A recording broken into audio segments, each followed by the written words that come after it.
It is 7 o'clock. I call the March 4th, 2025 Committee of the Whole meeting of Glencoe Park District to order. Lisa, please call the roll and note the time. Right, it's 7 p.m. Commissioner Bourne? Yes. Commissioner Kobe? Here. Commissioner Schneider? Here. Commissioner Spector? Here. President Spain? Here. Okay. So I see we have members of the public here today. It's our, just going over just kind of our rules for if there's any public comment. It's our practice not to address questions at this time. However, we will take comments under advisement.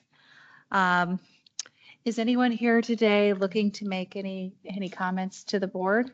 We will have another MISO public after pickleball, so if Okay. anybody wants to make comments before, not related to pickleball. Okay, yes, I see that. So we do have pickleball. If it's regards to that, we do have a presentation. So I think what would probably make sense is to do kind of a presentation and then you can kind of see what that entails and then provide comment and feedback on that before the board has discussion. Is anyone here to make any comments on anything other than pickleball? Okay. What? Okay. Okay. Probably do it after the next one. I think we can kind of After the consider presentation. that holistically. Yeah. Okay, great. So with that case, we'll start with Kyle's presentation and then we'll move to comments. So you can feel free to join the whole meeting, but we'll get this through. All right. Thank you, President Spain. Good evening, everyone. Can everyone hear me all right back there? The speakers? Great. Thank you to the members from the public for attending tonight for the presentation on the Shelton Racket Courts. So the plan is to run through the presentation. As President Spain indicated, we'll leave time after the presentation for public comment and then board discussion. So this presentation is meant to be largely centered around the racket courts at Shelton Park. But we did want to touch on several other projects taking place at Shelton Park, knowing that members of the public in attendance would likely be neighbors. So firstly, just wanted to let everyone know that the board did approve funding this year for the refurbishment of the existing gazebo at Shelton Park. The gazebo is over 20 years old. The structure is in good shape. It's made out of steel. The rafters are also in good shape. However, the cedar roof and the ridge cap, as well as the decorative cedar trim and woodworking, is in poor condition. So this amenity is in need of a facelift and improvement. We're going to keep the general appearance of the shelter as it was originally intended, but just providing all new materials to kind of bring it back to life. This is a much smaller scale project, likely to be tackled sometime this summer over the course of a week and a half's time, minimally impactful. When we solidify those dates, we will post that on our website as well as social media. Next, we're excited to share that there will be pathway and drainage improvements at Shelton Park. As I'm sure you're all aware, after heavy rain events in certain times of the year, particularly when the ground is either saturated, frozen, or partially frozen, it takes a very long time for the surface water to clear out. Specifically across a section of the pathway, which makes the path impassable for prolonged periods of time. This is due to several factors. It's a generally flat topography, the soil composition, and again, the soil saturation levels and whether or not it is frozen or partially frozen. So we are working with Christopher B. Burke civil engineers to redesign the section of the pathway as well as the adjacent green spaces to help alleviate this issue. We'll achieve this by, at a high level, raising a section of the path and then creating swales on either side of the path to naturally direct that water into those swales. Those swales will then contain native plants that are appropriate for wet soil conditions. Goal of this project is obviously to better control the surface water and to minimize the impact to the path being inaccessible. So timing of this project, we will look to align this with the racket court work, as we would expect the contractor performing work on the asphalt path to be a similar contractor to an asphalt racket court, and therefore we can capture some savings by grouping them into one project. So timing, again, likely to be later in summer, early fall for this project. Lastly, we wanted to give the update on the progress of the greenhouse and tree nursery projects. So a new greenhouse relocated from here at Takeif was part of the 2024 referendum that passed in November. Development of a tree nursery was a target goal identified in our 2023 tree care management plan. So staff have investigated locations that might accommodate these two new amenities and engaged in conversations with the Village of Glencoe. Particularly regarding the greenhouse, there is a portion of village-owned property, my cursor's up here, on the far west end of Shelton Park. There's a gravel drive that runs parallel to the Union Pacific Railway and ends at the community garden gates. Staff identified this as a good potential location for a greenhouse and engaged in discussions with the village. In principle, the village has agreed that this is something that we could potentially come to a lease agreement upon. And regarding the tree nursery, the Village of Glencoe actually also has a recommendation to develop a tree nursery as part of their, I believe, 2021 tree care management plan. So as being a joint goal of both of ours, we investigated potential locations and also determined an area just northeast of the existing racket courts, potentially being a good location. It's generally an open space currently. There's available water source nearby, and both organizations feel it fits in well with the general landscape being adjacent to the Green Bay Trail, community gardens, and the larger open space at Shelton. So a community input meeting was held on Thursday, February 27th to discuss these projects. Feedback from the attendees was generally very positive. Most of the comments were related to fine tweaks and changes to the specific location of the greenhouse relative to the train tracks, as well as making sure there was enough outdoor growing space to accommodate plants moving from the greenhouse outside before being planted. There were some comments about what sort of heat would be available for the greenhouse as well. Those comments will ultimately be shared with our design team to see what options are feasible, both from a budget standpoint and from a logistical reality standpoint. We did receive one email from a neighbor who had concerns about the location of the tree nursery. The concerns that were raised were that it's the only relatively open space in Shelton Park and that people utilize it for playing Frisbee or catch or pick up football games. We responded to the resident, letting them know that we would share that information with the board, and also indicated that there is actually another open green space about a half a block northeast of Shelton Park, just across South Avenue. So it would be the northeast corner of South Avenue and Old Green Bay Road that could accommodate that sort of kind of casual recreation play in an open green space. So next steps on this project or these projects would be obviously discussion here tonight, and then a formal intergovernmental agreement would be drafted for each board to review, as well as a potential land lease agreement for both boards' review. Targeted construction, if intended to move forward, would be this fall with completion in spring of 2026. All right, with that, we'll move on to the racket court portion of the discussion. So the goal of the next several slides is really to provide all the relevant information to the board regarding the racket court inventories, as well as information and data related to Shelton Park racket court's location, its usage, and neighbor data as well. This is intended to allow the board to make an informed decision about the configuration of future courts at Shelton Park. So over the last 2 years, the district has renovated 3 of its 5 racket court locations. In 2023, we renovated Lakefront Park. 2024 was Central and Watts, Central Berlin, as well as Watts. West Park renovation plans have already been approved by the board as part of the OSLAD project. And so once that work is complete, we will have 2 dedicated pickleball courts at West, as well as 2 dedicated courts at tennis courts. So that leaves Shelton Park as our final site due for renovations. Shelton racket courts have reached the end of their useful life. It's indicated by the 1.5-inch wide cracks that are seen throughout the court surface, making playability significantly diminished. Also, the fence footings are heaving, and we've had to put down essentially a 2x10 board on the entire perimeter to keep balls from going under. So in order for the staff to advance this work, we will need to determine what configuration the board would like to move forward with. We've already begun design with Christopher Burke, B. Burke engineering firm. Most of the front end engineering is the same regardless of tennis or pickleball. But towards the end of design, we will need to know what that color coding will look like, as well as any additional fencing and noise mitigation options that might need to be incorporated. All right, so before we jump into kind of the data points of the presentation, just wanted to talk through really quickly dedicated courts versus hybrid courts.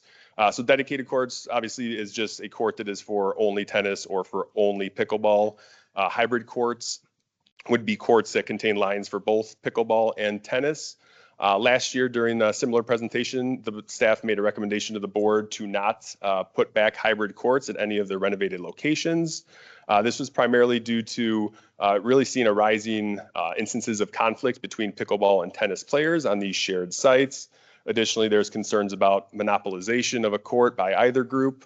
And then also both groups of players, tennis and pickleball, do not like playing on courts that have mixed lines. Just more lines on the same court makes things a little too busy. Staff does maintain that recommendation here tonight that no hybrid courts be installed for the future of Shelton. So as a park district, we use national standards to benchmark and guide our decisions when it comes to renovating or constructing recreational amenities. The National Recreation and Park Association establishes these guidelines or these standards for the volume or quantity of park and park amenities based on a population size. In the case of pickleball, the NRPA recommends 3,201 pickleball court per 3,252 residents and one tennis court per 3,074 residents. So for Glencoe's 8,820 residents, we need 3 pickleball courts and 3 tennis courts to meet the NRPA's standards. We currently exceed the NRPA standards in both tennis courts and pickleball courts. Our current inventories, and I will note here that West is showing what they will be reconstructed as, knowing that that's already been determined and is in motion. So our inventory is 13 tennis courts, 11 of which are dedicated, 2 of which are the hybrid courts at Shelton. Our pickleball court numbers are 10 total pickleball courts, 8 of which are dedicated, 2 of which are hybrid pickleball courts at Shelton. Just note that the 6 Weinberg courts are seasonally installed from early to mid-April until mid to late October. And did also want to mention that recently the Glencoe Park District has entered into an agreement with the Park District of Highland Park, which provides resident rates for Glencoe residents for access to the new indoor pickleball courts just up the road in Highland Park. So I think we've all heard about how pickleball is the fastest growing sport. It's obviously a very popular sport, but it does not come without some downsides, that most notably being the noise that's produced from pickleball. Tennis produces roughly 40 decibels measured 100 feet from the point of contact, compared against pickleball, which registers 70 decibels measured 100 feet from the point of contact. In addition to this, I think roughly 75% higher volume, the way that pickleball is played creates a more frequent paddle to ball noise release than a racket to tennis, just based on the way the game is played and with 4 players in close proximity to each other many a times. So these noise levels are considered safe, certainly, but they are considered bothersome many times by neighbors and to other park users. There has been some studies and recommendations on what sort of noise mitigation should be provided when pickleball courts are being constructed. A 2008 study recommended any courts built within 350 feet of a residential home need some kind of sound reduction. Courts constructed within 150 feet need careful abatement designed to avoid annoyance. We wanted to showcase the overhead of Weinberg here with the 6 courts, just kind of showing what more elaborate abatement looks like. There are very mature, tightly planted arbor bodies on the south end of Weinberg. Those have been in place for a very long time, well ahead of the pickleball courts. However, those in conjunction with the rink walls and glass provide some additional noise buffering to those neighbors who are in extremely close proximity to the pickleball courts. Additionally, those neighbors have been living next to an ice rink, so they are maybe accustomed to some of the ice rink noise in late hours and lights during the rink season. So I just want mitigation is really our only option when it comes to the pickleball noise. There is no way to eliminate the pickleball noise. So just wanted to be clear right out the gate that mitigation is not elimination. So if we do choose to put in pickleball courts, we would look to do some version of noise mitigation. Really, the two options are noise reduction panels on fence sections facing towards homes, as well as plantings placed on the perimeter of the courts in order to buffer or really dampen that pickleball noise as it leaves the court.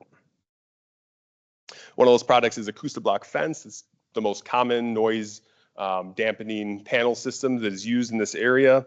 It's reduces the decibel level by 10 to 12 decibels, which is a 12 to 17% reduction in noise level. Districts I've spoken with will state that the panels do help, but they certainly do not eliminate the noise. They describe it as taking the noise from more of a pop to more of a thud. So in addition to noise panels, again, it would be plantings on the outside of a tennis court to further add a buffer before that noise travels. Wanted to talk about what this neighbor impact looked like. So we're providing an overhead view of Shelton Park. So there are two circles on this, both of which contain Shelton Park racket courts in the center.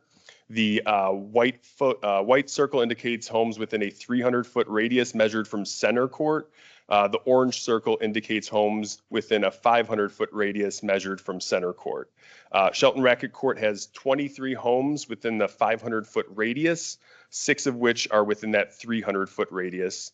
The closest neighbor, again measured from center court, is roughly 175 feet from center court. Would note that 6 of the homes on the west side of Green Bay Road, while in that 500-foot radius, are buffered by the train tracks, the thick vegetation on either side of the trail, the tracks, and Green Bay Road. So they are less likely to be impacted by the type of noise that neighbors to the east would be. Wanted to also illustrate the type of usage that Shelton courts currently get. So we use our Placer AI to track the type of usage at Shelton racket courts. There have been roughly 1,900 visitors in the past 12 months. 71% of those visitors live within 2 miles of the park. 45% of those users are over the age of 55. The most popular times for visits, understandably, are between 10 a.m. and 5 p.m. Thursdays and Saturdays are the busiest days, and the average user stays at Shelton racket courts for about 49 minutes. Real quick, just again, the summary of our existing inventory. So we have currently 13 total tennis courts. 2 are the hybrid courts at Shelton, 3 at Lakefront, 2 at Watts, 4 at Central Berlin, and 2 at West. We have 10 pickleball courts. 2 are the hybrid courts at Shelton. 2 will be dedicated at West, and 6 the seasonal dedicated courts at Weinberg. So really what it comes down to is in order for us to move forward with this renovation work, we need direction on which configuration we would like to move forward with. For the existing footprint, this project has no intention of any footprint expansion. The budget is set accordingly.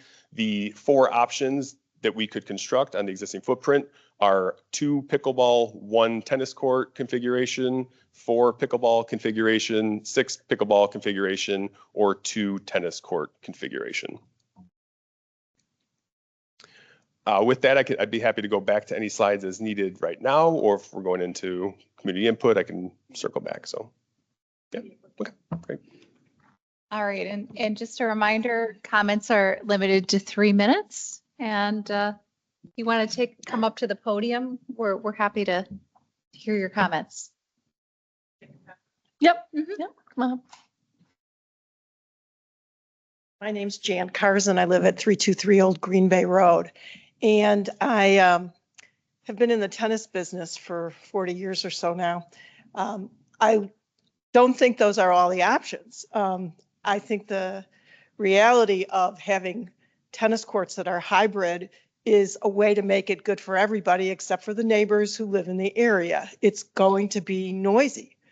Pickleball by nature is a lot of noise.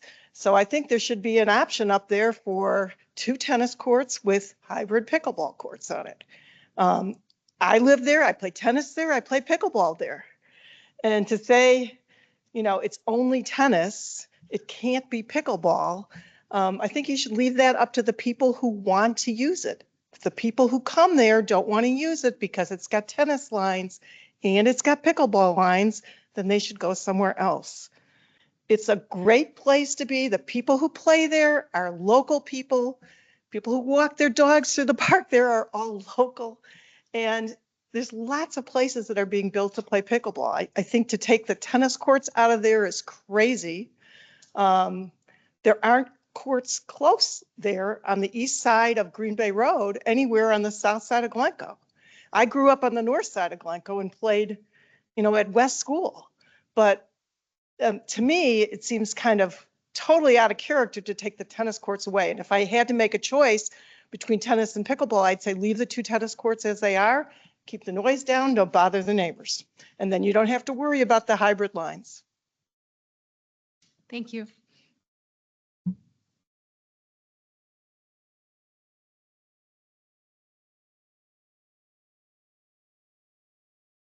Thank you.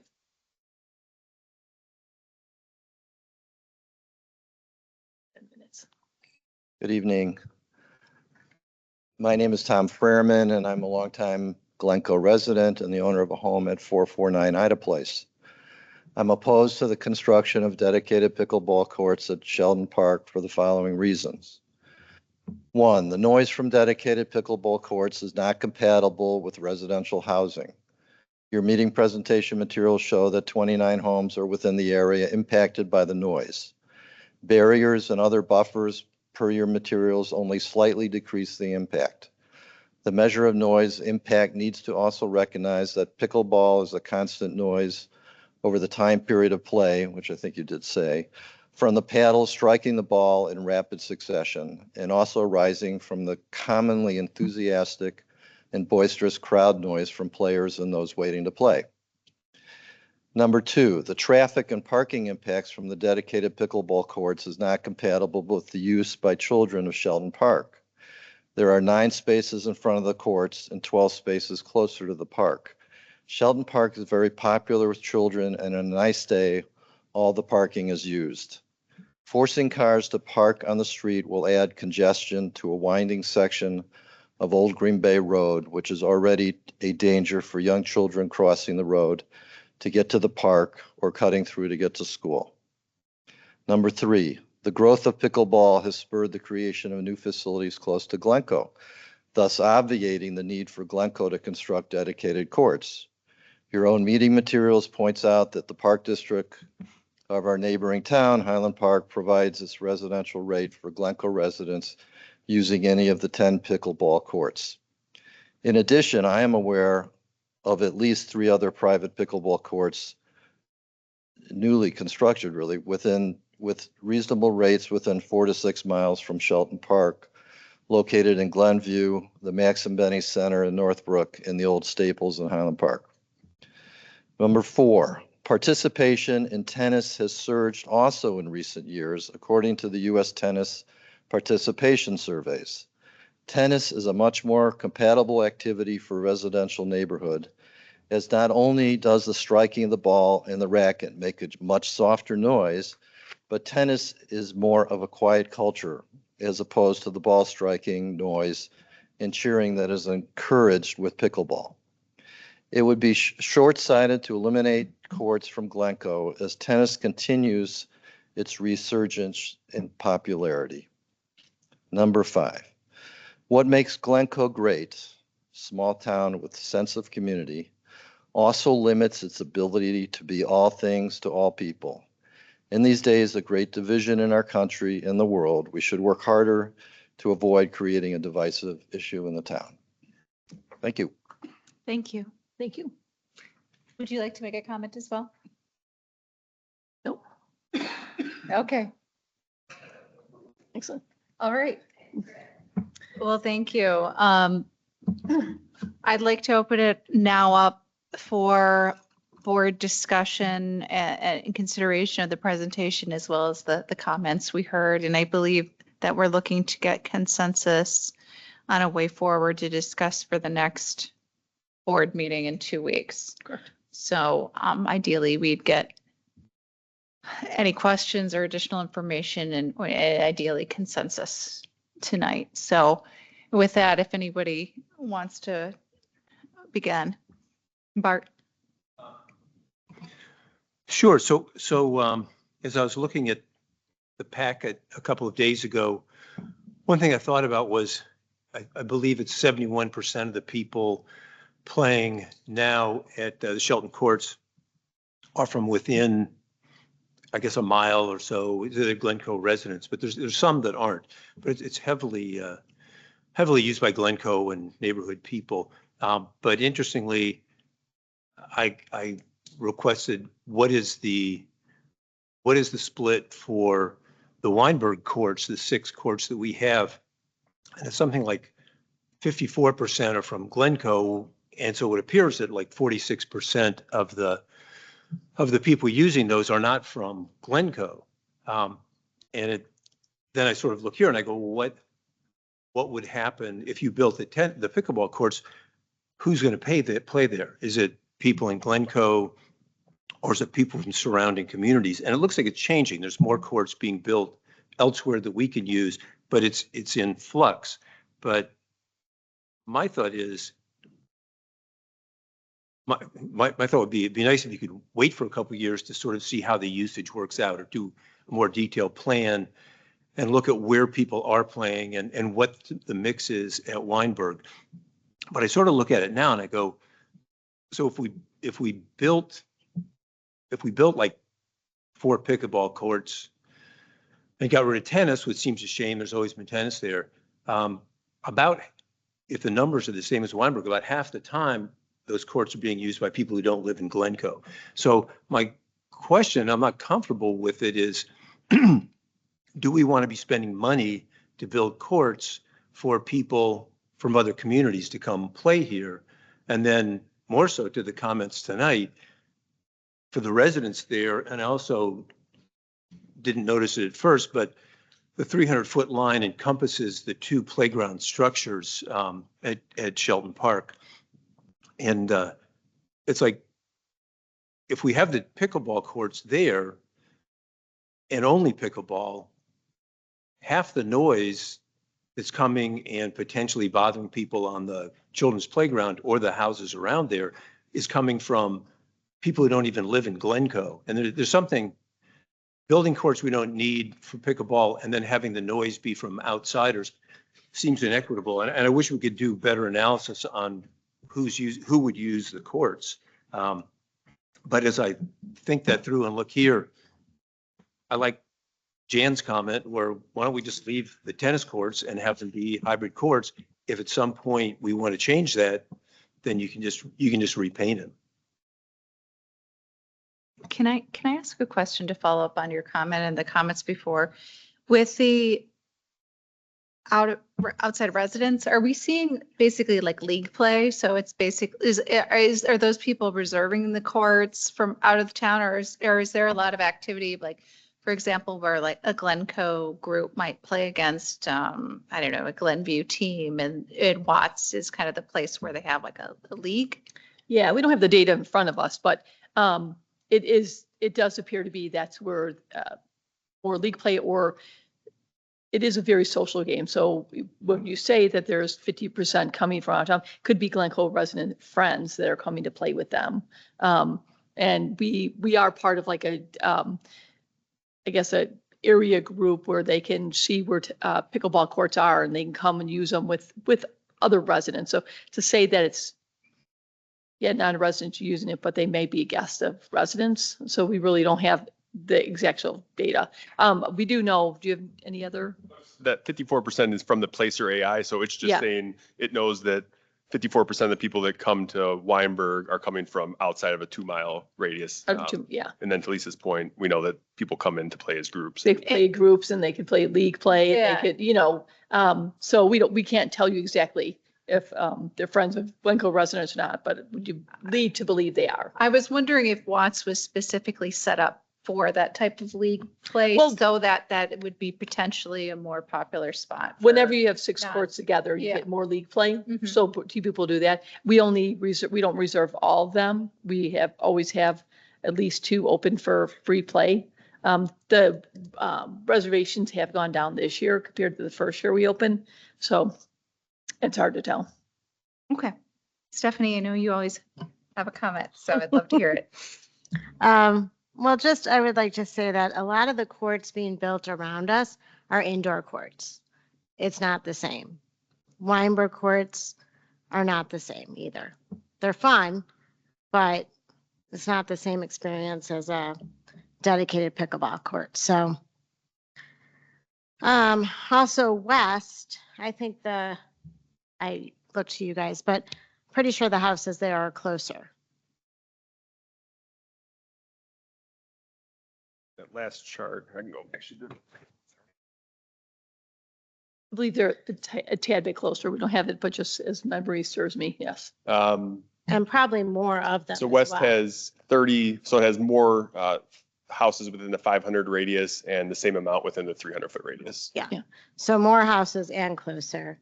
And just a reminder that we're doing 2 dedicated there. I would vote for option A. This is our only other opportunity to have pickleball because we've done the rest of the courts. There are courts at the lake, which are very close to this area. So that area is served. So that's how Kyle, I can you feel. go It's back to our the last options? opportunity. And again, just remember those indoor courts are not the same experience. And Weinberg, while it's very nice, again, not the same experience either.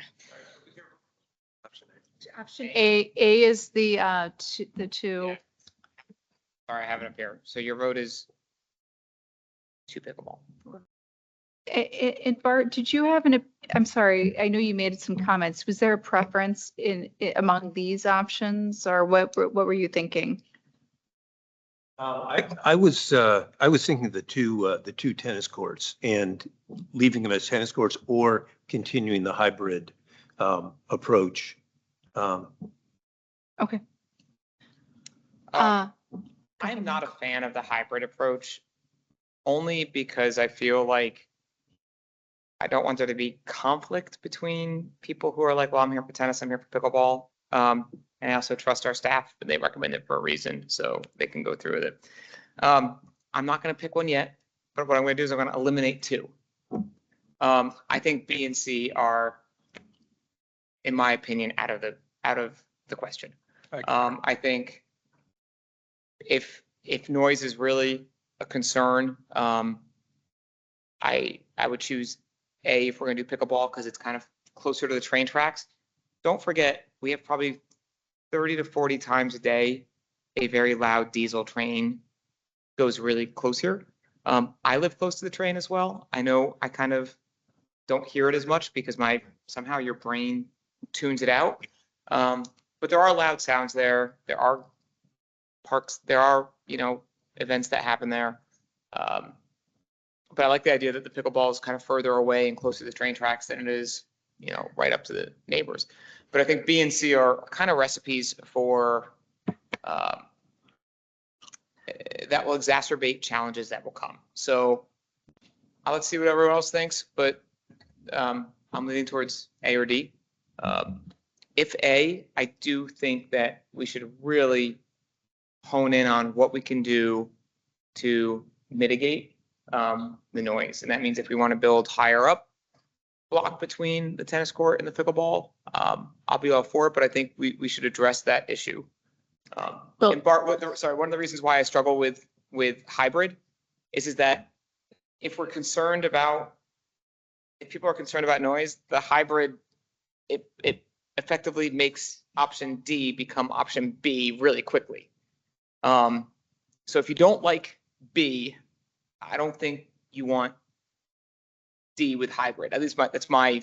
Oh, you're saying if you use them as hybrid courts, you could have 4 courts at the same time. Okay, no, that's a good point. I think you end up having either 2 or 4 real quickly, and so it's Okay, like, that's a good point. can you use the hybrid? Can you use the hybrid as 4 hybrid? Yeah, you so can. it's Oh, you like, can. No, that's a good point. if I agree. you're against B, you should be against D hybrid. But Kyle, can I ask, do those lines represent fencing? Yes. Okay, so for A, with that whatever, sorry, so Yeah. the fencing, would it be, is that what you had in mind when you configured it that way? We would discuss with the engineers, but I would anticipate that we would have the paneling on this section of fence and this section of fence, as those are the areas that would release out towards the neighbors. How high? How high? I think the typical tennis fence, I believe, is 12 foot. Okay. It's either 10 or 12 foot high. I mean, that to me seems like it should mitigate a substantial, not all, but a substantial portion of the noise if you're also 300 feet away. Right? And people are. It takes it down, like we said, it takes it down between 10 and 15, so it won't take away, but it brings it down to a thud as opposed to a pop. And then is the thud heard? Do we think the thud is heard? Is it powerful enough to go inside? Or is this just if you're enjoying a drink on your patio? Yeah, just be, probably outside. Probably outside. So like inside your home, your kid can sleep, can nap. Feel good about that? And we would put the courts towards the Great. trains tracks and then the tennis courts out. So that way it'd be further away from the houses. Okay, so I'm on the fence, I guess, between A and D, probably leaning towards A. Jordan, what do How you? many courts do we have that are pickleball and tennis without anything? If we were to eliminate Shelton right now, include everything done at West, where would we? So we would have three pickleball courts on on tennis court surface and then 6 pickleball courts on that sports court surface. So right now we just have 2 on the tennis court surface and 6 on the play court surface. So essentially 8. Yes. And 0 dedicated. 8, we got 2 hybrid, right? We have, I'm not including the hybrid at Shelton right now. So there is hybrid at Shelton. So Okay. taking those out, You've got we have 2 at West that we built this year. hybrid. And then, no, 2 dedicated that will be at, Part Oh, sorry. right, as part of the grant at West. And then 6 on the play, the sports turf, sports court material at Weinberg. Let me ask the question differently.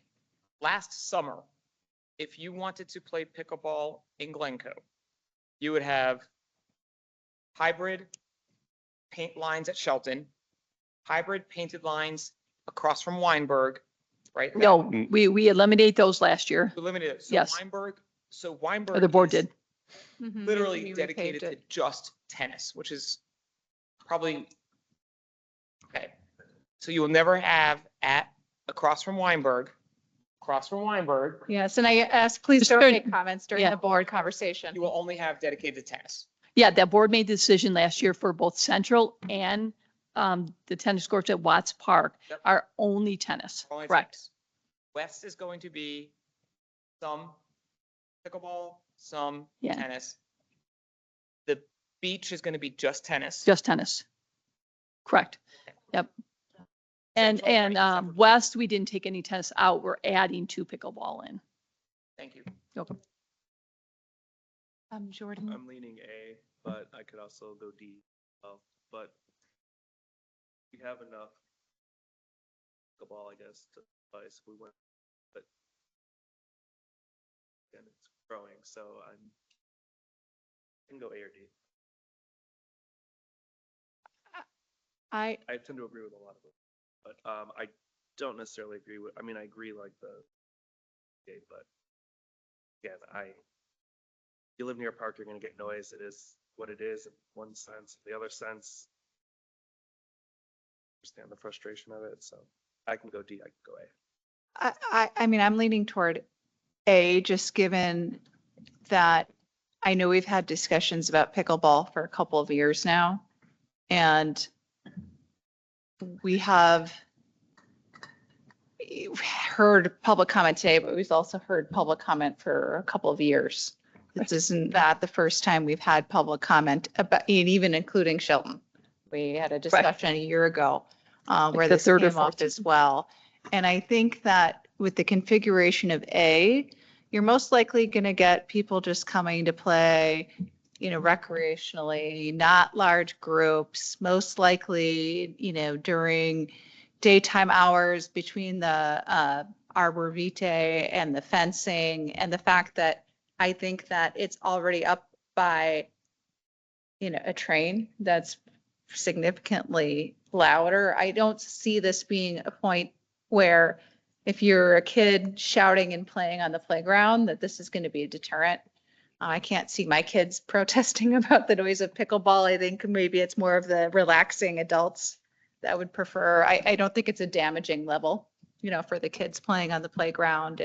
And I do see Stephanie's point where just having that hard court surface is just a different experience, different playability, probably a different bounce. I'm a tennis player and I dislike playing on courts that are double lined. It makes it harder to make calls. And I think it's a good compromise and it just gives a solid offering for the community for both.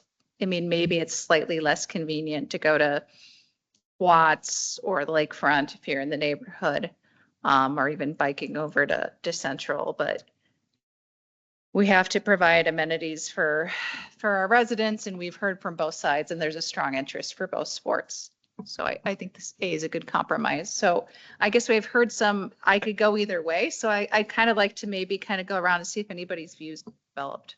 Yeah, so I have like sort of A prime, like a variation. One of the things that, probably the main thing I didn't like about A when I read this was we don't recommend it. It's not, you look at the facilities the Park District has and they're all excellent. They're well thought out. It's for people to enjoy themselves and you create a potential opportunity for conflict. One thought would be, and there's also the comment that we're planting trees and maybe the park is there's less usable space. What if you looked at A and said, and the very preliminary feedback I got would be this would be less expensive. What if you eliminated the tennis court and kept the 2 pickleball courts? Then you could put in more trees for a barrier, reduce the sound, probably have, more attractive place for seating, things like that. So. I think people would be very upset if you took tennis out. Okay. To be all honest, I'm going to be honest with you. We have that tennis court used a lot. So at least I would not totally eliminate tennis from this site. It's a really peaceful tennis court to play on. It is, yeah. Yeah, it's a nice one. So Jordan, you said you could go to A or you said A, right? Jordan, you were A or D. Michael, you kind of had I don't know. I guess I think that the staff is probably looking for a little bit more commitment. And if you want to wait till the next board meeting and sit on it, you can. I mean, that is fine. I mean, I don't mind taking a more concrete stance. I think I would go with A, knowing there's 12-foot fences, knowing that, people are very unlikely to ever hear it inside of their homes. Where I think the majority of us spend time even during the summer. So I'm okay with A, but I do think we need to be really cognizant of that fence, that 12-foot fence, and make sure that we can do whatever we can to mitigate it. And I like the idea of you effectively having a border across the top and in the bottom. And look, if it means that we invest a little bit more and even put that 12-foot fence along move to the right, other You right. have, you have fence all around it. Oh, yeah, along Yeah. there as well with just an entryway. I think that would be. You would have fence on all, just like every tennis court. Right, You so have, it's almost like you would have a double fence. yeah. You'd have one at where it's located, tennis court, and then another fence. I mean, I think being located next to a park, next to a train station, us doing what we can to mitigate it, I'm fine with that. Yeah, it might be hard, just to be honest, to put the panels on the fence both sides. It kind of would get a very closed in feeling then. Just kind of They thinking, do yeah. reduce wind flow, so I wouldn't recommend completely encapsulated. I would make sure we leave the sides that are not adjacent to neighbors open for airflow. Let's just, as we go through this, between now and the next board meeting, I'd actually love to see if you can do kind of like a 3D rendering of what A would look like. I was gonna say, there's a really nice park in Deerfield. I can get you the name. My girls played softball there. They have 6 courts. You guys probably know which one, but At Deerfield? yeah, it's 6 courts. It's behind a school by a baseball field. I'll look it up. Yeah, It has the netting around it and it's really nice. Like you kind of won't even know what it is when you walk up because it's like, oh, Does it look like the normal like wind netting that you see on a it's a tennis little court? heavier. Like it's Heavier. Yeah, a little heavier. yeah. Okay. But like you don't see it at all. You know, Glenview has it, Yep. Deerfield has it. I know which one you mean. Yeah, you know Um, which one I mean? Mhm. It's a I don't really nice remember the park. name of it, but yeah. Yeah, so you could. Some people complain about that. We could try that and. Just if you wanted to take They a look have at it. one at the Shepherd pickleball courts and one at 440 Grove Place. So let's take a look at that. Jordan, did you have any additional thoughts? Again, it's easy to make a decision. I don't live near any of these There you go. parks, so I'm not gonna hear it. But, I mean, I'm leaning A because I like the option, but like you said, Carol, we've heard from both sides for going on 2 years now, 4 meetings. or, This is the 4th, yeah. but we've heard a lot. There's a strong interest on both sides, but Okay. yeah, I mean, I'm comfortable with A, comfortable with D, so everyone's leaning to A. I can go A. And it looks like the ones in Deerfield really are, It's 6 pickleball. yeah, there's, Yeah. I think it's June. just to measure it out. Yeah, I think so. I'm think looking you're on my lovely interweb. Well, maybe we'll get it. The houses there there's houses there within about Yeah, they're 650 feet. Yeah. Yeah. I mean, we're 350, so we're closer, but within 600. in a neighborhood. Like literally, you're in. Well, I mean, it's down the street. It's also next to a wastewater treatment plant, so It's in a school and a church. Yeah. looks like there's a middle school, a wastewater treatment plant in the park, and then. If you want, we can bring. Yeah, it'd be interesting to see what it We'll looks plug like that though. one. What the fencing looks like. It's up on the screen. Commissioner Covey is one of the sites that has it for reference. So up on the screen is what it would look like. Yeah. You see that? Yeah. Okay. So if we do A, we end up with 10 pickleball, 10 tennis courts? That's when Watts is activated then, right? Right. Yes. This is Watts. That's when Watts is, yeah. 'Cause remember, Watts is, we take it down in October and don't put it up again until April because of the ice season. So, for example, last year, the weather was really nice into December. And so we only had really 2 pickleball courts, We would end 2 up, hybrid, yeah. it would be 12 dedicated tennis courts. If we did option A, be 12 dedicated tennis courts and 10 dedicated pickleball courts. But yeah. After so West four- and Shelton. 4 dedicated. Yeah, and then 4 on sports, or 10, or 6 on sports court.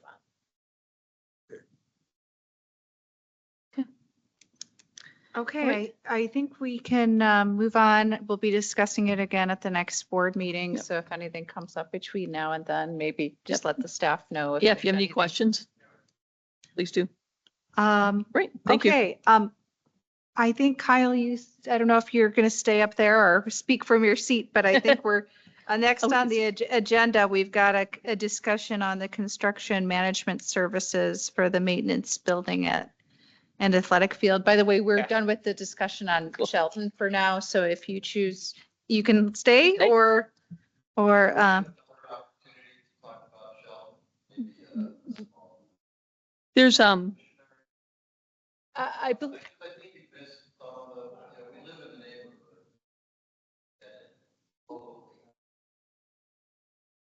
we, I mean, we have had this is actually our 4th board meeting that we've discussed it. You feel free to, contact, me or the board members. I think that we've been discussing it for a long time. We will be discussing it in 2 weeks at the board meeting. So, if you'd like to have another discussion, then it will be on the agenda. We always make sure to notify the pickleball community in addition to the residents prior to any discussion. So you would be notified if we are having another discussion, but our emails are available. And so feel free to contact us about Shelton, anything, we're available. All right, going on to the construction management. So we put our RFQ out for construction management services for the maintenance, building and athletics fields. We brought in 4 firms, very reputable firms, and just chose 3 to interview. So we had interviews on Friday, and turn it over to Kyle to talk a little bit about that. Yeah. Thank you, Lisa. So as Lisa mentioned, we did release RFQ for construction management services on Friday, February 6th. So the construction manager's role is really to, starting at really this part of the process or very shortly, to enter into discussions with the design team to oversee feasibility of the design drawings, as well as to start establishing construction cost estimates and make sure things are staying in line with our budget as well as our timeline and our feasibility. That's the pre-construction phase of things for a construction manager. Then as we move into construction, the construction management service is the group that would be as a superintendent on site for every day of construction taking place, overseeing all the subcontractors, the trade work, making sure things are on time, alerting us of any changes or issues along the way. Additionally, they're the ones who would manage directly the contracts for subcontractors. So essentially, they're the person that's overseeing this large project. In the memo, I indicated that we do not typically hire full-time construction managers for our smaller projects, but a project of this scope, it requires somebody to be on site anytime there's a contractor working from the beginning of construction all the way through completion. So we released RFQ to 4 firms: Bowler Construction, IHC, Nicholas and Associates, and White and Company. All 4 firms have a lot of experience in this field performing these services. We decided to bring in 3 of those firms for interviews. We brought in Nicholas and Associates, IHC, and White and Company. All had very impressive portfolios, very impressive presentations. But the group, the team evaluating, myself, Lisa, John, Bobby, and Matt, came out of the interviews really believing that White and Company stood above the other 2 firms. The team that they brought was instant connection with Alex Prazukas, who would be she would be the project manager, so in the office facilitating all the invoices, alerting us to any change orders. She would be the person overseeing the project at large, and then the superintendent, Scott Lebeck, would be the person on site day to day. Both of their personalities seem like the type of person that I need to have on my side to work with through this process to make sure a project that is as complicated, complex, and logistically challenging, we want to make sure we have people that we really believe we can communicate well with. So as I said, there was unanimous consent from the group that White and Company had the best presentation. It's not to say that the others 2 weren't also equally as impressive from a portfolio, but that natural connection was felt with White and Company. White and Company is also the architect engineer, so on the design side of the project. Where this could potentially be very beneficial for us is having 2 branches of the same firm being able to communicate in a streamlined fashion, really make things go smoothly when it comes time for construction, making sure there's no roadblocks, hurdles, or things we have to navigate to get quick answers on really timely decisions. Their presentation also talked about how to address some of the logistical constraints of this project. So we know that there's going to be nonstop activity here. They came up with a rough plan on how we could potentially continue to utilize 2 of the buildings in back for storage, as well as potentially keep the field open through construction. So that really resonated, just the fact that they had been forward thinking about. When we did the site walkthrough with all 4 firms, we discussed what the challenges were, and they brought back potential solutions to help address those. So showing that they're really kind of forward thinking about these sorts of things. They also have a lot of experience on the construction management end of things. They're currently working on a large project, wrapping up a large project in Park Ridge as well as Pleasantdale, using very similar building materials to the design for the maintenance center. So recent familiarity with similar work. We also asked all 3 firms for their fee ranges, and White and Company was the lowest of the 3. So there's potentially some financial benefit to going with them as well. So really for all those factors, it really became clear that they were the firm that's right for this job, for the amount of logistical challenges there will be, the size and the scope, and really making sure we can get this thing off the ground as quickly as we can, get the processes streamlined, and get it completed as quickly as possible. I did speak to both of the executive directors at both Park Ridge and Pleasantdale, right? Mhm. And both have had very good experience with the construction management company side of it. So they're very pleased with that. And Park Ridge, being a very big building, using existing infrastructure and then adding on, they are doing both the design and then the build, and has had no problem. So we're confident, especially the questions we asked, we're confident that they will challenge each other. And in fact, they've already, it's kind of nice because they already have a jump on and they already see the development of plans where brought in construction company a little bit later. Well, they won't look at them until they're almost done, kind of slows us down. And we really want to get started in fall. So besides, we really, that was probably a lot of chemistry between the teams, which is very important. We really felt this was the way to go. Well, it sounds like you've really done your research. Any feedback from our questions from the board? I trust you. You've done nothing in the past few years. That's the collective you, by the way. I know I'm looking at Lisa, but I'm looking at you guys as well. Get it?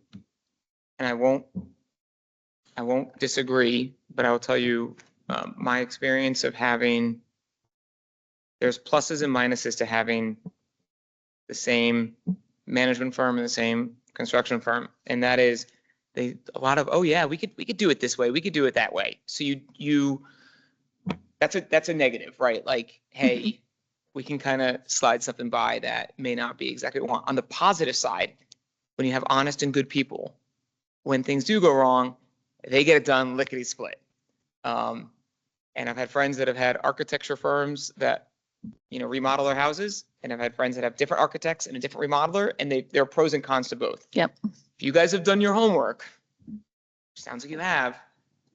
Yeah, we talked exactly what you're talking about because we know the pros and cons. And at the end of the day, Kyle and I are still, and Matt are still on that team, meeting weekly with them, checking over everything, that we feel confident that, we are another checks and balance in the whole equation.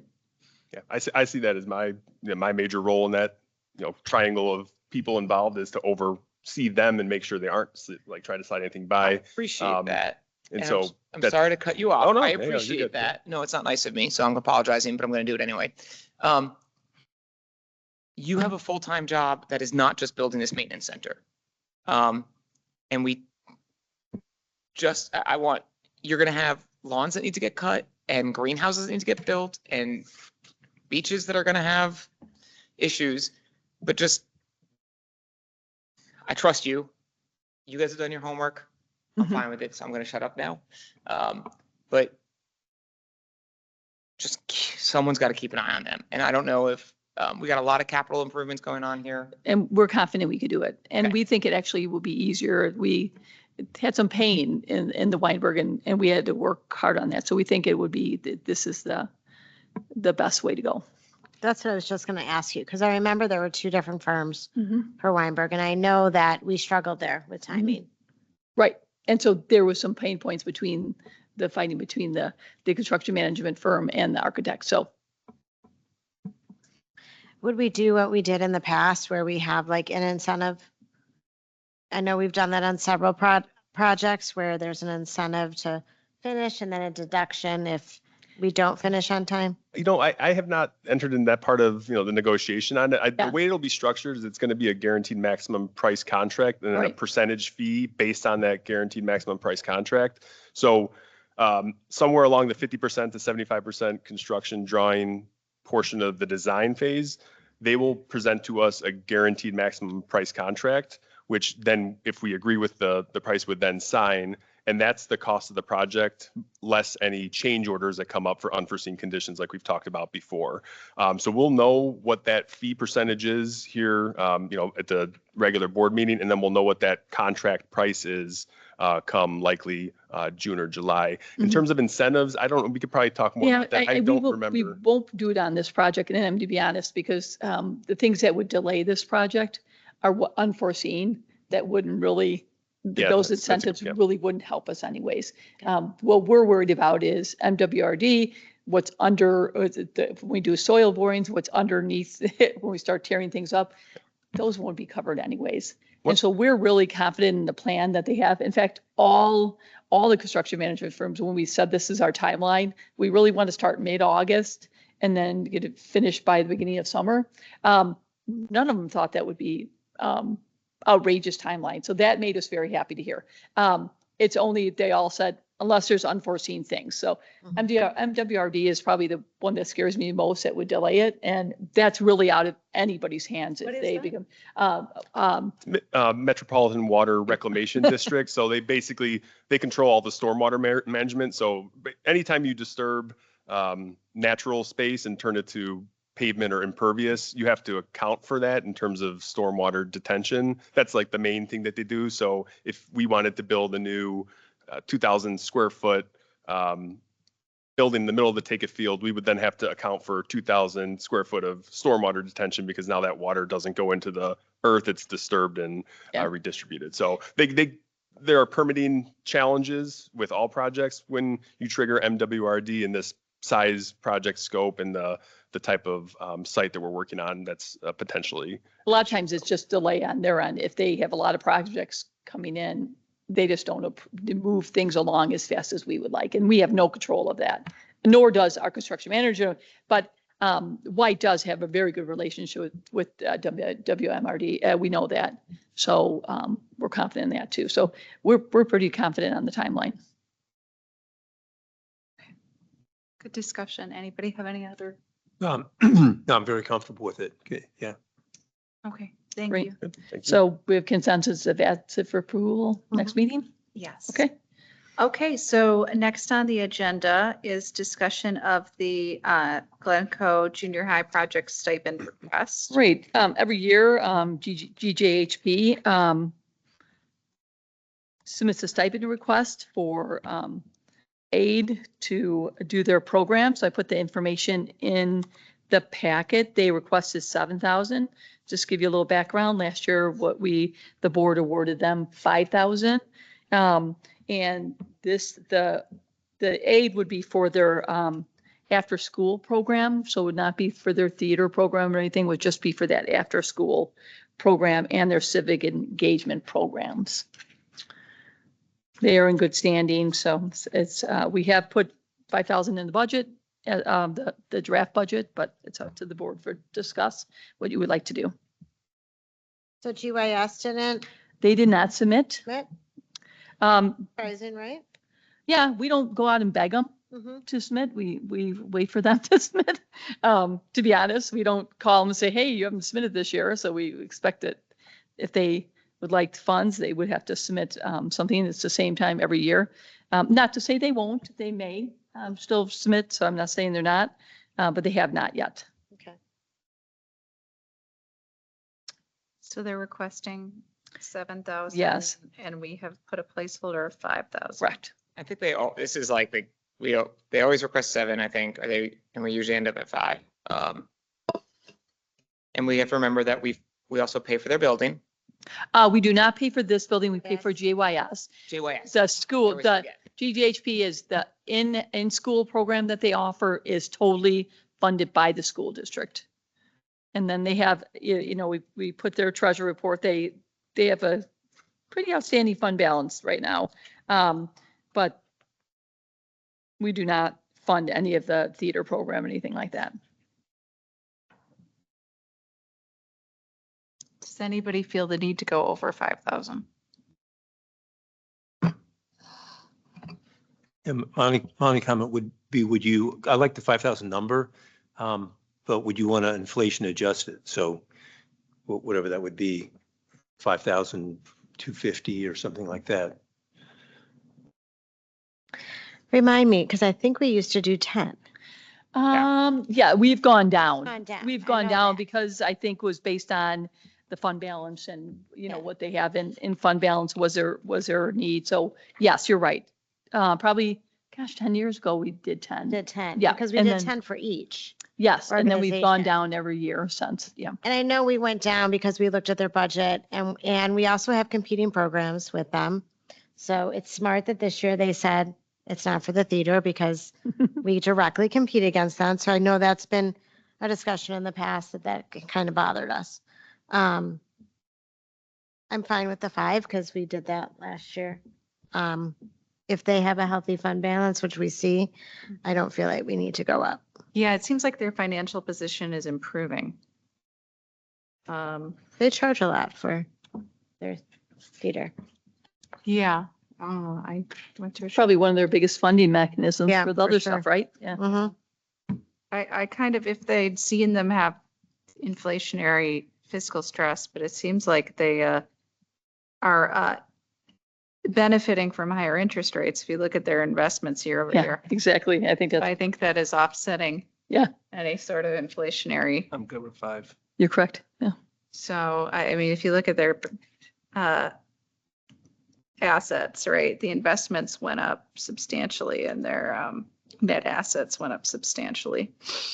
Yeah, that's a good point. I think one of the key things is to show that we are supporting them. So the Mhm. 5,000 clearly shows that. Very nice. Yeah, I agree with that. We don't want to not support, so.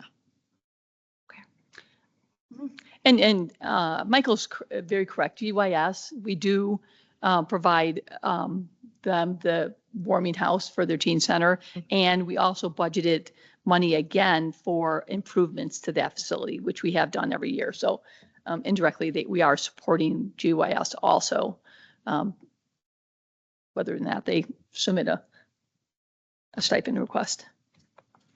Okay, Okay, so yes, this consensus for that one. Okay, that's cool. all right. Now we're on to other business. We have a couple items weren't on the agenda, but you sent some information to us via email and contacted us. So we've got the, let's start out maybe with the non-residents. Who, Okay. Erica was doing her due diligence as our local elected official. So she is required to verify street addresses for the election. When those came in, she noticed that there was she gets a list from the village, list from Cook County, noticed that there was a variation between the two. Then went in with Lauren and Jill's help. They actually went into the database for all those that were different than the village. And the village is updating their system. But they're not there yet. Found out that we had quite a few people that were paying resident rates when they were non-residents. So we sent an email to those individuals indicating and requested that if we were wrong, because maybe the county was wrong, we weren't thinking, they just all they had to do was show us their tax statement. Some people had an issue, to be honest with you, showing that to us. Others were like, no, you're right, type thing. But I'm trying to think, but you can easily see it, and you can easily see anybody's tax bill on the Cook County website. So that's where we access the information. We then discovered that there's about 12 residents that are registered our program. There may be more. We just didn't have time to really dive in to find out exactly how many residents are Village of Glencoe residents and not Glencoe Park District residents. But there's 12 that have signed up for programs with us that have been getting resident rates.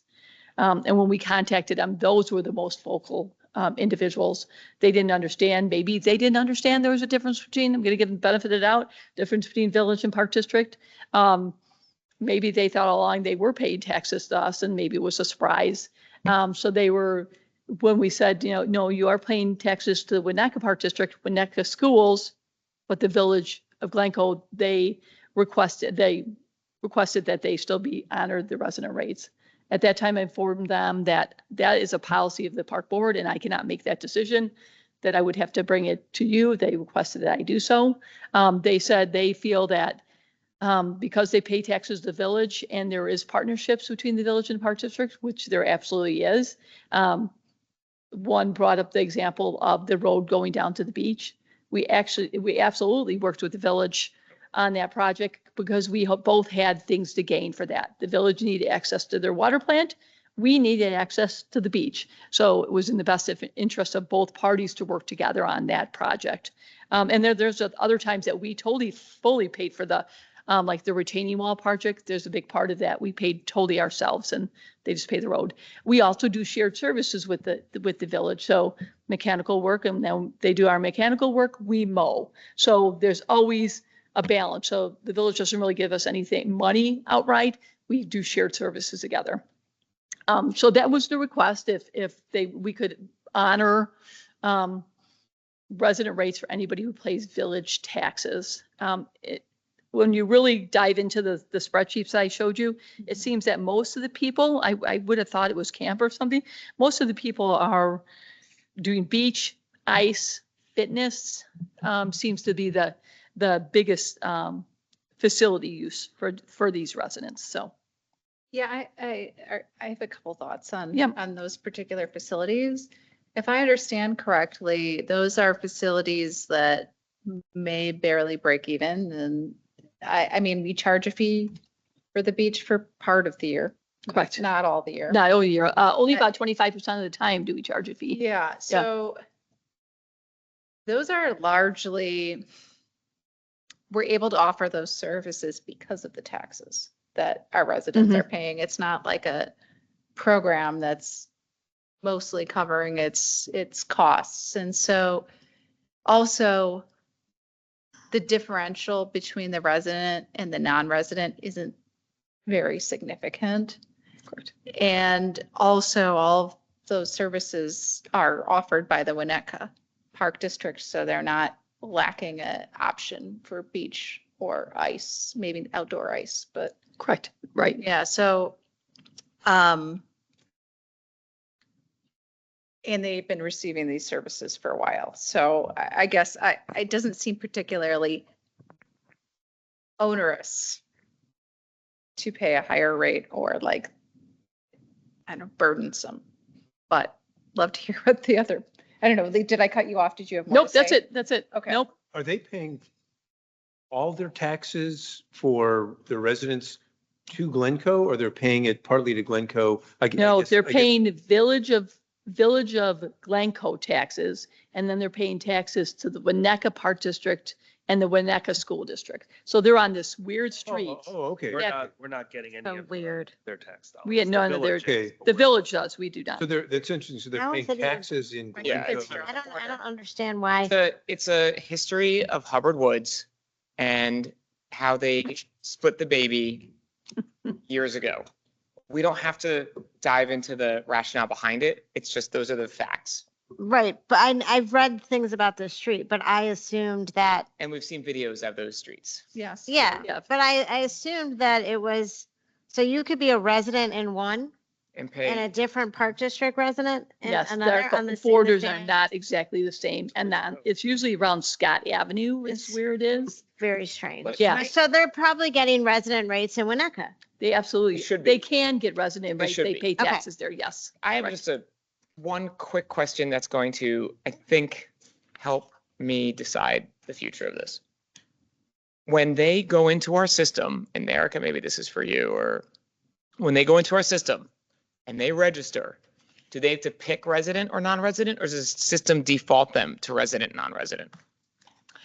They have to choose, and, when they were setting up their household, my guess is we had to Who's they? verify, Sorry. What- the resident sets up their household. Yep. But our staff verifies. So for quite a while, like you said, the village had them as residents.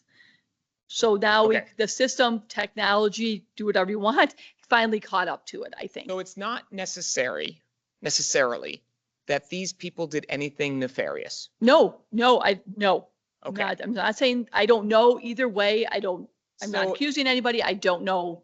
Is it fair to say that maybe they went to Jewel-Osco and they went to the cash register with their organic green grapes? And the cashier, while the customer was silent, charged them for the regular green grapes. Yes. If you all went to Jewel-Osco and that happened to you, you didn't notice it because you don't know the codes for organic versus regular green grapes. I think we need to treat it like that situation. Well, Michael, I'm not saying anybody did anything wrong. I know, but that's I don't think anyone did anything wrong. Right. I don't think anyone did anything wrong. I think this is kind of a The weird residents, situation. yeah, weird But- situation. This is where Weird. in our line of work, a tie goes to the customer. And yes, Jewel-Osco could knock on that door and say, you got the organic grapes, they're $4.99 a pound instead of $2.99 a pound. I feel like a tie goes to the customer on this one. But wouldn't you Alaska, when they next time went to buy the organic Absolutely. green gate? Going forward, Yeah. going forward, there's no doubt in my mind. Oh, we're not asking for any money back. Oh, thank Right, right. Oh, goodness. God, no. Yeah. Oh, God, no. No. No, we're just saying, Sorry, Yeah. are the kids in daycare? no. If the kids were in daycare, I think I would make an exception because Yeah. they're established in the schools here. Going forward, And by the way, they're not, they're, all these people Yeah. we're talking about pay Winnetka school taxes. Yeah. But you're right.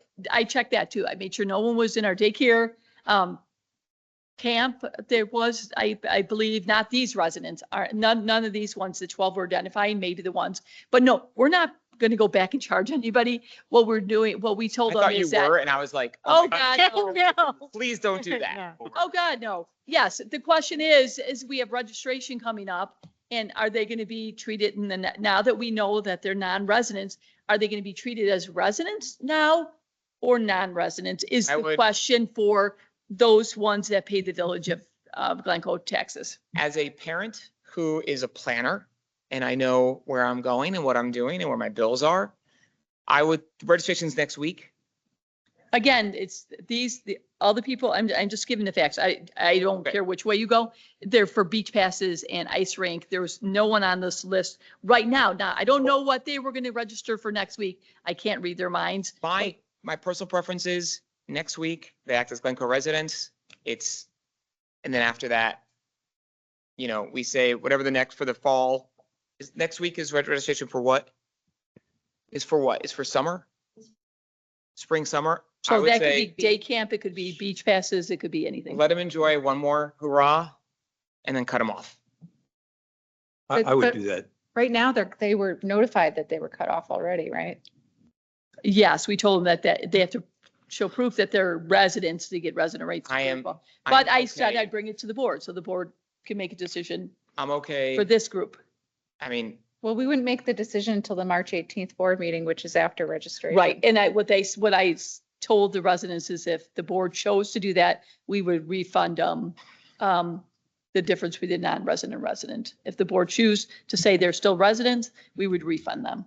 Because you're right, we cannot take action until 2 weeks from now. I mean, I think of it a little bit like the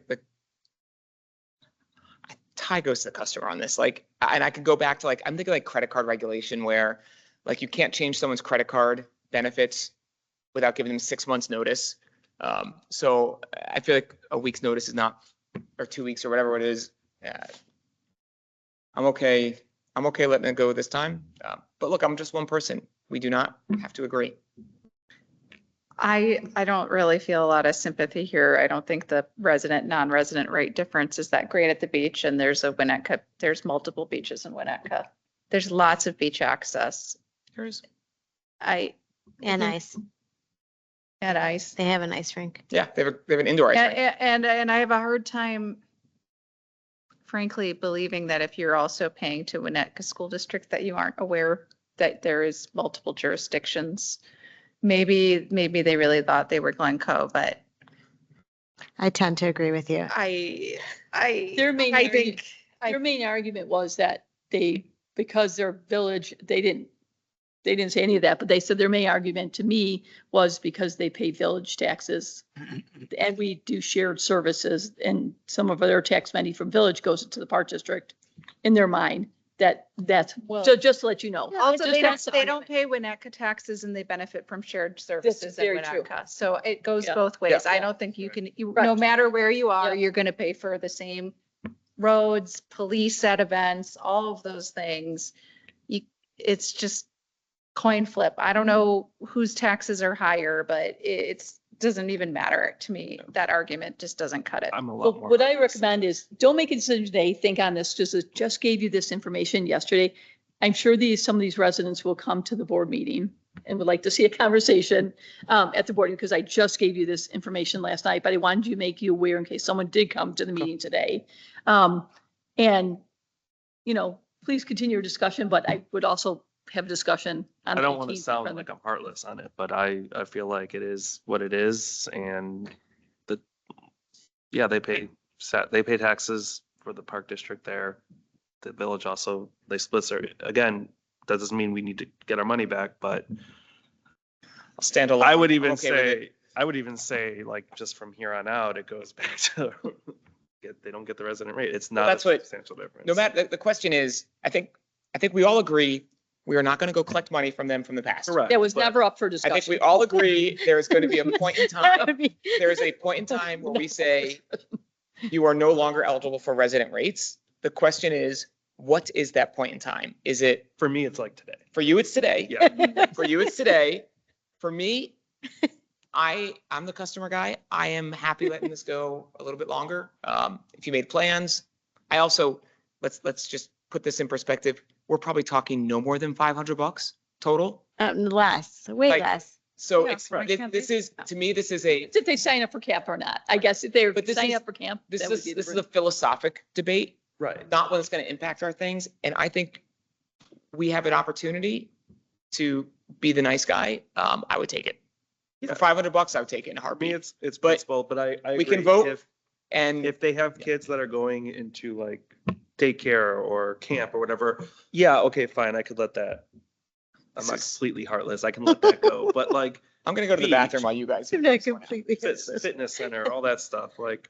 I think it's a weird situation, it's extremely clearly. weird. Clear- It doesn't make sense. Yes. And we saw during the school board meetings that the people that live on that street did not speak highly of Glencoe. 100%. And we're very upset that they were considered Glencoe. So because of that, I'd say let them go to Winnetka. They're getting rates there. To be honest, I was assumed to be a Northbrook resident and I kept under resident rates and I didn't say anything. So you know what? I'm sure some of the people did that and I got swim lessons, a lot cheaper and camp. So I'm sure that occurs. I think if they're Winnetka, they're Winnetka, and let's just cut our losses and move on. And I know that it's the same people that spoke against Glencoe and said bad things about Glencoe. There was a whole thing about this. Oh, yeah, I know. I don't know if it's this one, because she was very proud to Glencoe resident. Okay, well, that's This good. person these two people I talked to, very proud to Glencoe residents. So I don't think they're the same ones. Either way, I don't think we're putting people in a big bind or burden by making this choice. We're not. And it's cleaner, because let's say another weird street pops up. I don't know. Well, then I would be afraid of all the people, because if this was in the street, we also had people that paid no taxes at Glencoe at all that were getting resident rates for some weird reason. They were on the list. And so we cut them off. We just said, no, you can't. And they didn't even seem to argue. They probably knew. So, Yeah, I yeah. knew when they cut me off, I knew. Okay, It's my oh, fault. he got caught. I don't know if Okay. Bart has any Okay. opinion over there. And we solved the trade war. Yeah, So- and I also suspect when they bought the houses and they saw, well, I live in one community and my kids are going to school in another community and they knew there was complexity. And maybe the sellers said, yeah, we don't have to, we use Glencoe and we get resident rates or something. Who knows? But I guess I'm also sort of a pick your battles guy. And it's like for less than $500, and also just as we're sort of the family entity in Glencoe, I would let it go. And also, how much time are you going to waste having arguments with people when they come back in, or you delegate it down and they argue with Bobby? I would just say, hey, you got the spring, summer, but I understand if you want to go, cut them off now. But you bring up a good point, because as they sell their houses, which they will, that's the conversation. Like, oh, well, you get resident here. So it is better a clean break. Just clean, that's it. I think we're being too nice. Okay, well, we'll discuss it again next week. Yep. Maybe Or- there'll be Well, hold public- on, It's gonna, just to put this out there, we can absolutely discuss it next week. I mean, So that means that, what are you doing for well, registration? the thing is, it'll be on the Um, agenda. What we're I doing get for it. registration is that I told them they had to register as a non-resident. And if the board chose to honor a resident rate, then we would give them a refund. So we are by not, I know we can't vote on it. I know we can't vote on it here. But by pushing the conversation, if we all sort of felt one way versus We another, can't make a decision anyway. we can we not? Well, we're not making a policy, but You would change your, yeah, you would change your, like, I told the residents that, this would be, or the village residents, that the board would talk about it at the board meeting. If they made any, they couldn't take action is exactly what I said. They couldn't take action till Right. the 18th. but So, if you saw consensus, could you shift the rates that they would pay, so you don't have to go back and refund them. But from what I can understand right now, the consensus There is is no consensus, but lead, And right, they so. were already told that they would have to pay Yeah. resident or non-resident Yeah. rates. So that would be having to go back to them again in registrations on Thursday morning. Yep, and the history of everybody registered that, because we looked at everybody that, the 12 people that had this issue, they were beach passes and ice rink passes, so they weren't camp. So it wasn't like they're gonna, we're not gonna sell out of beach passes. Okay. They would be camp, and no one has indicated, oh, I really want to get into camp, or Yeah, no, maybe other programs, maybe it's pickleball, Right. there's maybe a pickleball player in there or something like that, but I just say. Yeah, you're That right, was in camp, December. no, thank there's you not- for that. there's not a lot. That's I was a more, good reminder. honestly, I was more concerned about the kids, Yeah. doing like. So none daycare or of these something like that. people, these 12 register a camp. So I was more concerned about them doing it like, besides this, like if they have kids in daycare right now and they're paying a resident rate, I would feel much more strongly that they continue that. Honestly, I know families who were paying resident rates and were caught for not, and then had to pay the higher rate. Yeah. So Yeah, but that's not, Yeah, right? that's not a, That's happened before. And they were probably like, oh, that's not, And they were just like, that was oh, nefarious darn. though, right? sorry, I got caught. Yeah. But that was nefarious. That was intentional. That was not by accident, was it? This is. No. Okay, I'm And, gonna, like I said, I don't know Talk the about it in 2 motivation. weeks. I'm not gonna, Yep. say what the I, motivation I is. don't think we should, yeah, anyway, Okay. I don't think it's big enough of a, All right, we'll show up in 2 weeks again. Yeah, Okay, yeah. the other item I wanted to bring up is that,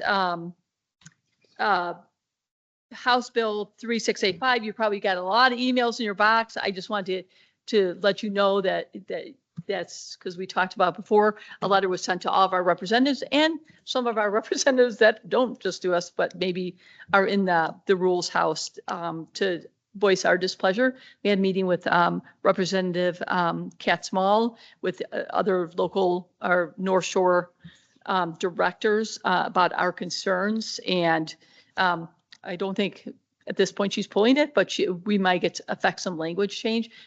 But it hasn't even moved out of rules yet. So who knows if it will, based on that. So I'll keep you posted. I just want you to know, this is something I'm really watching out. I don't like the precedent sets of the state taking over what should be Park District, your elected decisions. So that would be a bad precedent if residents felt like they could yell and yell and go to state representative and overturn what the park board says with their property. Granted, the state does have, they have right to, they call it wet sand, so they are governing over a portion of Lake Michigan, but we have the access to that Lake Michigan. So, so we'll continue to work with that. And I think we educate her a lot about all the things we already do. Our library pass that we give for things, and our beach safe and things like that. She was very impressed with that. So that's the other thing. Last thing is I'm on vacation starting tonight, leaving at 4 a.m. So I'll be gone until Monday. So out of the country. So John will be acting director because Bobby's at director school in Cincinnati, but he's available for any talks if they have to. So Kyle and John will be holding down the fort. Yeah. 4 a.m. That's brutal. It's brutal. Yeah, Brutal. you gotta go home. Let's go. sounds like all spirit. right, well, we have no No, reason to. Delta coming home on United. Okay. Two different. Not United. No It's a reason, long flight. no reason is to the enter into next closed meeting? session. The next meeting is 18th. 18th. It's Thank you. 2 weeks from now, Tuesday. That's fine. Okay, with that, maybe I entertain a motion to adjourn. So moved. Second. We have to do roll call vote for that. All in favor? All in favor? Aye. Aye. Lisa, please record the time. 8:28. Motion passes.